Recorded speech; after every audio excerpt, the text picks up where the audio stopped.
Hey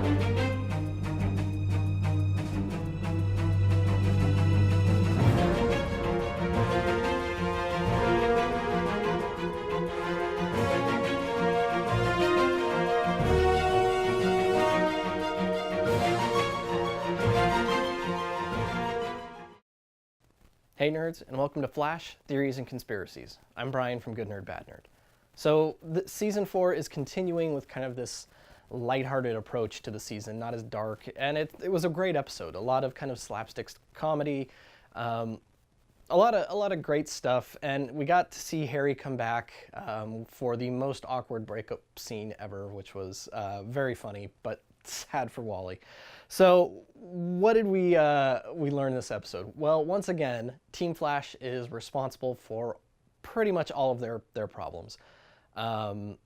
It's interesting to see that the phrase "no good turn goes unpunished, no good deed goes unpunished" really is kind of the motto of this show. Every time these guys try and do something right, whether if it's selfish or not, it just backfires and it causes more problems for themselves. So that was an interesting thing to learn, the revelation of where these new metahumans came from. The mystery of why the Thinker wanted Barry back is interesting, and hopefully we're going to get some more answers on that coming forward. But first, let's talk about Wally.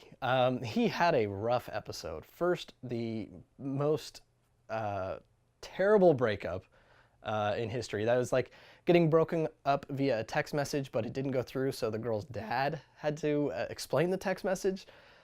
That's rough. But then he wasn't in the episode, and when he finally shows up later, it's like, oh yeah, where were you? And nobody could care. It's not that they didn't care, it's just that it wasn't...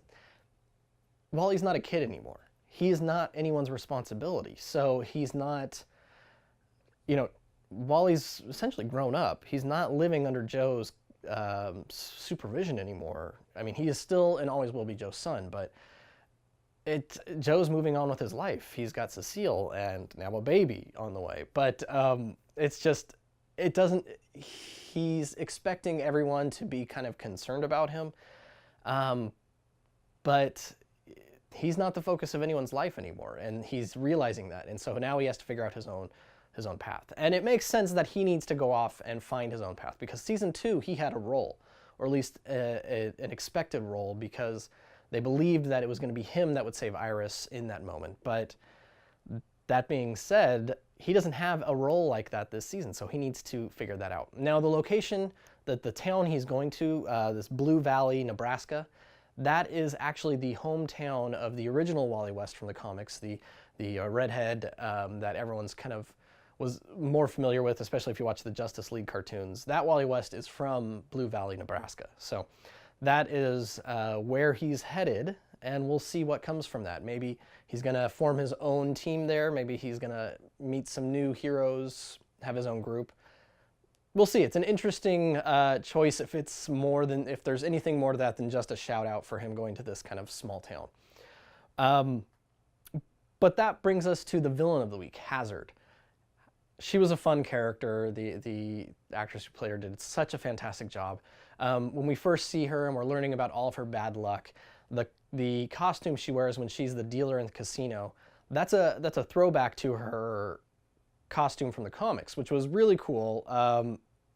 You just had to feel bad for her because nothing was going her way. So it was very interesting. And through her, we got a spot of luck and got to see how all these metas were created.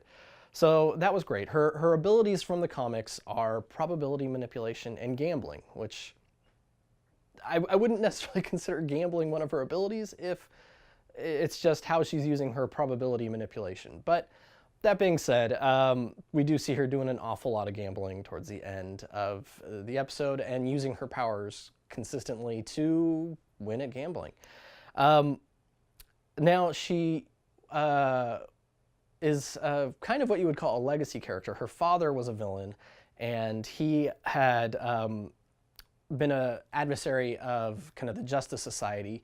And when she basically was kind of taking up the mantle of Hazard in a way to get revenge on heroes, specifically not the Justice Society, but a group called Infinity Inc., which was a newer group at the time. And so she joined another Injustice Unlimited, another group that wasn't very long-lived, but she joined this group in order to try and take revenge for her dad. Now that group, the roster, because we're comparing rosters to try and figure out the team that the Thinker is making. The people on that roster, we had Artemis, Icicle, Hazard, Huntress, not the Huntress that we're familiar with over on Arrow, Sportsmaster, Shade, Fiddler, Solomon Grundy, and Harlequin. Also not the Harley from the Joker. So some similar names there, some names that some of you might recognize. Obviously Solomon Grundy is a very well-known character. Shade is familiar to characters to people who are familiar with the Justice League cartoon. Sportsmaster and Fiddler, there was a Justice League episode where the characters go to kind of an alternate reality. That group is very similar to the group that Hazard was a part of. So if you want to get an idea of what the team was that she was like, go check out that. It's a two-part episode, and it was pretty good. So that's who Hazard is. But what does this have to do with the Thinker's plan? Well, he's still clearly forming a team. I think it's important to note that he underestimated Team Flash about how quickly they would put together that there was someone pulling the strings and that was essentially manipulating them into this position. So that's important that he underestimates them and that he is so confident of his abilities that he's doing this, that he isn't really giving them the credit they deserve.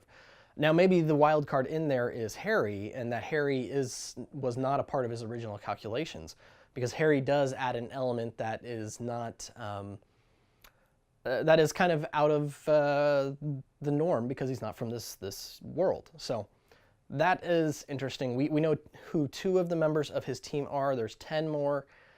The question is, are all other 10 going to be villains? Are they going to be bad guys? Or are they just that there were 12 on the bus, and so he's got a spot for 12 on his board? Hard to say, but I think it's probable that he's going to try and manipulate all 12 to be on his version of the Injustice League or Injustice Society or whatever he's going to call them. So let me know what you guys think. Who would you like to see fill in that roster? There's a lot of characters from the different teams we've talked about in the past few weeks, but who would you like to see appear on the show? Now, I could easily have gone and checked IMDb to see what characters we know are coming, but I didn't want to do that because that's kind of spoiling some of the future episodes to come. So be warned, if you are trying to figure out who is going to fill those other spots, IMDb might spoil some things for you. So let me know what you guys thought down below, and don't forget to check out my other theories. Supergirl is currently going, Agents of S.H.I.E.L.D. isn't back yet, and also check out everything that's going on over at the blog at goodnerdbadnerd.com. So until next week, I'm Brian from Good Nerd Bad Nerd, and this has been Flash, Theories and Conspiracies.